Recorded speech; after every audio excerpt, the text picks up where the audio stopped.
Hi TV ప్రేక్షకులకి నమస్కారం. Menopause టైంలో, ప్రీ మెనోపాజ్ టైంలో చాలామంది ఆడవాళ్ళు ఎందుకు డార్క్గా అవుతుంటారు? పిగ్మెంటేషన్ ఎందుకు అంత ఈజీగా వస్తుంది? కారణాలు తెలుసా అమ్మా మీకు? నేను చెప్తాను. జనరల్గా మనకు మెనోపాజ్ టైం వచ్చేంత వరకు ఈస్ట్రోజన్ ఫిమేల్ హార్మోన్ మనల్ని చాలా ప్రొటెక్ట్ చేస్తుందమ్మా. చాలా అంటే కొంతమందికి తెలిసి ఉండొచ్చు, చాలామందికి తెలియకపోయి ఉండొచ్చు. ఇది ప్రతి సిస్టమ్ మీద దీని ఎఫెక్ట్ ఉంటుంది. ఈస్ట్రోజన్ ఎఫెక్ట్ మీ హార్ట్ మీద, మీ కిడ్నీస్ మీద, మీ డైజెషన్ మీద, మీ బ్రెయిన్ మీద, మీ స్కిన్ మీద, మీ హెయిర్ మీద, అన్నిటి మీద అన్నమాట. అందుకనే పీరియడ్స్ వచ్చేటన్ని రోజులు ఆడవాళ్ళు హెల్దీగా కనిపిస్తారు, తర్వాత చాలా వీక్ అయిపోయినట్టుగా కనిపిస్తారు. దాన్ని బట్టి ఏంటి, ఆడవాళ్ళు ఏమనుకుంటారు, మేము ఇంకా దేనికి పనికిరాము, డల్ అయిపోయాము, నీరసం అయిపోయామని చాలామంది డిప్రెషన్లోకి వెళ్తూ ఉంటారు. ముఖ్యంగా ఈ 40-50 ఏజ్ మధ్యలో వాళ్ళు. ఏం కాదు, మా పీరియడ్స్ ఆగిపోయిన తర్వాత కూడా, అంటే మెనోపాజ్ దాటిన తర్వాత కూడా మనం చాలా హెల్దీగా ఉండొచ్చు. కానీ చాలా జాగ్రత్తలు తీసుకోవాలి. అది మనం ఇంకొక రోజు మాట్లాడుకుందాము. ఇప్పుడు ఏంటి అంటే, ఎందుకు ఆ టైంలో ఎక్కువగా డార్క్ అయిపోతుంటాము, పిగ్మెంటేషన్ వస్తూ ఉంటుంది. ఇది ప్రాబ్లమే కదా. అప్పటి వరకు గ్లోయింగ్ స్కిన్తో ఉన్నవాళ్ళు సడన్గా పిగ్మెంటేషన్ వచ్చేసి ఒక ఫంక్షన్కి వెళ్తే చాలామంది అడిగేస్తారు, ఏంటి ఇలా అయిపోయావు అనగానే వెళ్ళి దిగులు పడిపోతూ ఉంటారు. అద్దం ముందు కూర్చొని చూడడము, దాన్ని చూసి ఇంకా కొంచెం దిగులు పడడం, ఆ దిగులు పడడం వల్ల పిగ్మెంటేషన్ ఇంకొంచెం ఎక్కువ అవ్వడము, ఇలా జరుగుతూ ఉంటుంది. జనరల్గా ఏమవుతుందంటే, ఈస్ట్రోజన్ తగ్గినప్పుడు, ఫిమేల్ హార్మోన్ తగ్గడం కాదు, ఇంకా పోతుంది ఇంకా బాడీలో నుంచి మెనోపాజ్ టైంలో. ప్రీ మెనోపాజ్ టైం వరకు తగ్గుతూ వస్తుందన్నమాట. ఏమవుతుందంటే, ఇది మెలనిన్ ప్రొడక్షన్ని కంట్రోల్ చేస్తూ ఉంటుందమ్మా. మెలనోసైట్స్ని కంట్రోల్ చేస్తుంది అనుకున్నాము. సో ఎప్పుడైతే ఈస్ట్రోజన్ లెవెల్స్ తగ్గిపోయాయో మెలనిన్ దాని ఇష్టం వచ్చినట్టుగా ప్రొడ్యూస్ అవుతుంది. దానివలన ఆటోమేటిక్గా ఎండలోకి వెళ్తే అంతకుముందు కంటే ఎక్కువ ట్యాన్ అవుతాము. కొంచెం సేపు ఉన్న ఈజీగా పిగ్మెంటేషన్ వస్తుంది, లేదా ఉన్న పిగ్మెంటేషన్ ఎక్కువ అవుతుంది. అలానే ఈ ఈస్ట్రోజన్ తగ్గినందువల్ల ఏంటి అంటే, మన బాడీలో మన స్కిన్కి ఎలాస్టిసిటీ తగ్గుతుంది. అంటే స్కిన్ పలుచబడుతూ ఉంటుంది, కొల్లాజన్ లెవెల్స్ తగ్గుతూ ఉంటాయి, కొల్లాజన్ ప్రొడక్షన్ తగ్గుతుంది. ఇంకా చెప్పాలి అంటే సెల్ రీజనరేషన్ ప్రాసెస్ కూడా తగ్గుతూ ఉంటుంది. ఏజ్ వల్ల ఒక కారణం అయితే, ఏజ్ అనేది ఈస్ట్రోజన్ తగ్గడం కూడా ఒక కారణం అన్నమాట. ఈ రెండిటి వల్ల స్కిన్ పల్చబడుతుంది. ప్లస్ రీజువెనేషన్ అంటే తొందరగా సెల్స్ పుట్టవు, అంతకు ముందులాగా లేట్ అవుతూ ఉంటుంది. దీనివల్ల ఏంటంటే ఉన్న పిగ్మెంటేషన్ చాలా ఎక్కువగా కనిపిస్తూ ఉంటుంది, యాడప్ అయిపోతూ ఉంటుంది అన్నమాట. ప్లస్ స్కిన్ పలుచబడినందువల్ల మనం ఎండలోకి వెళ్తే చాలా ఎక్కువగా డ్యామేజ్ అవుతుందమ్మా. చాలామందికి ఈ టైంలోనే సన్ ఎలర్జీస్ వస్తాయి, బాగా సన్ బర్న్స్ అంటాం కదా. అది ప్రీ మెనోపాజ్, అంటే మెనోపాజ్ స్టేజ్ వచ్చే కొంచెం ముందు మెనోపాజ్ టైంలో ఉంటాయన్నమాట. అందుకని ఆటోమేటిక్గా డార్క్ అయిపోతూ ఉంటారు. ఇంకొకటి ఏంటి అంటే, మెనోపాజ్ టైంలో మూడ్ ఫ్లక్చుయేషన్స్ భయంకరంగా ఉంటాయి. అది మన చేతుల్లో ఉండదు, అందరికీ ఉండదుమా. ఉంటాయి, కానీ కొంతమంది ఓవర్కమ్ అవుతారు, కొంతమంది ఓవర్కమ్ అవ్వలేరు.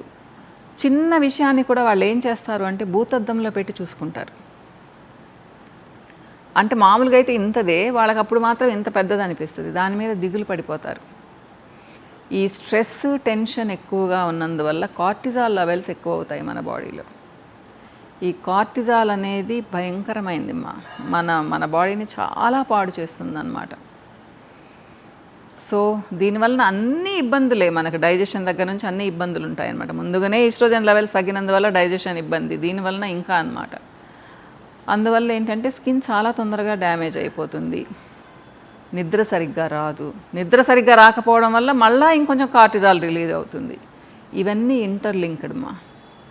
కాబట్టి ఏం చేయాలి అంటే, మెనోపాజ్ టైం వచ్చేటప్పటికి మనం కొంచెం ధైర్యంగా తయారవ్వాలి. ఇది చాలా సహజము, అందరికీ ఉంటుందని మనం నమ్మాలి. దీన్ని ఓవర్కమ్ అవ్వడానికి మనం ప్రయత్నించాలి. మెడిటేషన్ చేయొచ్చు, యోగాసనాస్ ఉన్నాయి, ప్రాణాయామం చేయొచ్చు. మీరు ఎట్లయినా మెడిటేషన్ చేయొచ్చుమా. మీరు ఓం చాంటింగ్ అనే లేదు, మీ ఇష్టమైన రీతిలో మెడిటేషన్ చేయొచ్చు. మంచి ఆహారం తీసుకోవాలి, తేలిగ్గా అరిగే ఆహారం తీసుకోవాలి, ప్రతిరోజు ఎక్సర్సైజెస్ చేయాలి, అట్లీస్ట్ వాకింగ్, కొంచెం స్ట్రెంగ్థనింగ్ ఎక్సర్సైజెస్ చేసాము అంటే మనం కొంచెం స్ట్రాంగ్గా ఉంటాం. ఈస్ట్రోజన్ అనేది ఎలాగూ రాదు మనకి, కానీ బయటకు వెళ్తున్నాము, స్కార్ఫ్ కట్టుకోవడము లేదా సన్ స్క్రీన్ అప్లై చేసుకోవడము చేసామనుకోండి, తప్పకుండా ఆ ఎండ నుంచి మనల్ని మనం కొంచెం ప్రొటెక్ట్ చేసుకోవచ్చు కదా. అంత ట్యాన్ అవ్వము, అంటే సన్ స్క్రీన్ ఏదో అద్భుతంగా ప్రొటెక్ట్ చేస్తుందని చెప్పను, కానీ అంతో ఇంత ప్రొటెక్ట్ చేస్తుందా. అసలు ఏమీ లేకుండా వెళ్ళారు, కష్టం కదా, నైట్ అయింది, ఒక మంచి మాయిశ్చరైజర్ అప్లై చేసుకోండి మీ ఫేస్కి. లేదు మీకు బాగా ఎక్కువైపోతూ ఉంది, ట్యాన్ కానివ్వండి, ఇలా పిగ్మెంటేషన్ కానివ్వండి, స్కిన్ లైట్నర్స్ వాడండి, విటమిన్ సి, రెటినాల్ ఇలాంటివి. ఫ్యాంటైజ్లో కూడా మా దగ్గర బోల్డెన్ ఉన్నాయమ్మా. మీకు పిగ్మెంటేషన్ పోగొట్టడమే కాకుండా మీ స్కిన్ని కూడా చాలా హెల్దీగా చేస్తాయి, రీజువనేట్ చేస్తాయి, చాలా హెల్దీగా కనిపించేటట్టు చేస్తాయి. ఊరికే పిగ్మెంటేషన్ మాత్రమే పోగొట్టవు. సో ఇలాంటి ప్రోడక్ట్స్ ఫ్యాంటైజ్లో కూడా ఉన్నాయి.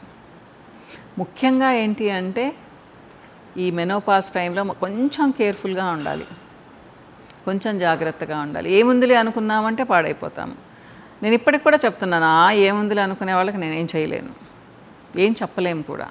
మన మీద మనకు ఇంట్రెస్ట్ ఉన్నప్పుడు కొంచెం జాగ్రత్తగా ఉన్నాము అంటే ఈ మెనోపాజ్ స్టేజ్ని హ్యాపీగా బయటపడవచ్చు, ఆ స్టేజ్ నుంచి మన స్కిన్ని కూడా కాపాడుకోవచ్చు. సో మీకు కొంచెం అప్పుడప్పుడు మసాజ్ చేసుకోండి, స్కిన్ లైట్నర్స్ నైట్ టైం వాడండి, అప్పుడప్పుడు లైట్గా ఉండే అంటే మైల్డ్ క్లెన్సర్స్, మైల్డ్ స్క్రబ్స్ వాడండి. ఎందుకంటే ముందుగానే పల్చబడిపోయి ఉంటుంది, అని రుద్దకూడదు స్కిన్ని. మెనోపాజ్ టైం ఎప్పుడు వస్తుందమ్మా, 40-50 ఇయర్స్ లేదా 55 ఇయర్స్ లోపల వాళ్ళకి వస్తుంది. సో ఎలా పడితే అలా స్కిన్ని ట్రీట్ చేశారు అంటే డ్యామేజ్ అవుతుంది. కాబట్టి చాలా జెంటిల్గా వాడాలి ఏ వాడినా కానీ. సో ఇలాంటి టిప్స్ కావాలంటే నెక్స్ట్ వీడియోస్లో చెప్తానమ్మా, సరేనా. సో ఇందుకు ఈజీగా నల్లబడతారు, మన ఫిమేల్ హార్మోన్ తగ్గిపోయినందువల్ల మన బాడీలో చాలా చేంజెస్ వస్తాయి, మెలనిన్ ప్రొడక్షన్ అటు ఇటు అవుతుంది, దానివలన ట్యాన్ కానివ్వండి ఈజీగా వస్తుంది, అలానే పిగ్మెంటేషన్ కూడా చాలా ఈజీగా వస్తుంది. మనం పోగొట్టుకోలేదనుకోండి అది అలా యాడప్ అయిపోతూ ఉంటుంది అనమాట. కొంతమంది వస్తూ ఉంటారు, మేడం మాకు 6 ఇయర్స్ నుంచి ఉంది అని చెప్పేసి, పాప నిజంగానే వాళ్ళ ఫేస్ చాలా డార్క్గా ఉంటుందమ్మా. అలా కాకుండా మీరు స్టార్ట్ అయ్యేటప్పుడే వచ్చారు అంటే మంచి ఫుడ్, కొంచెం స్కిన్ కేర్ కానీ తీసుకున్నారంటే ఎక్కువ పిగ్మెంటేషన్ రాకుండా చూసుకోవచ్చు. కొంచెం జాగ్రత్తగా ఉన్నారంటే మరీ డార్క్ అవ్వకుండా చూసుకోవచ్చు, ఇది ఇంట్రెస్ట్ ఉన్న వాళ్ళకి. సో సడన్గా రాకండి అమ్మా, అపాయింట్మెంట్ తీసుకొని రండి. అపాయింట్మెంట్ నంబర్స్ ఇస్తూ ఉన్నాను, ఓకేనా. కలుద్దామా, నెక్స్ట్ వీడియోలో మళ్ళీ కలుద్దాము. నమస్తే.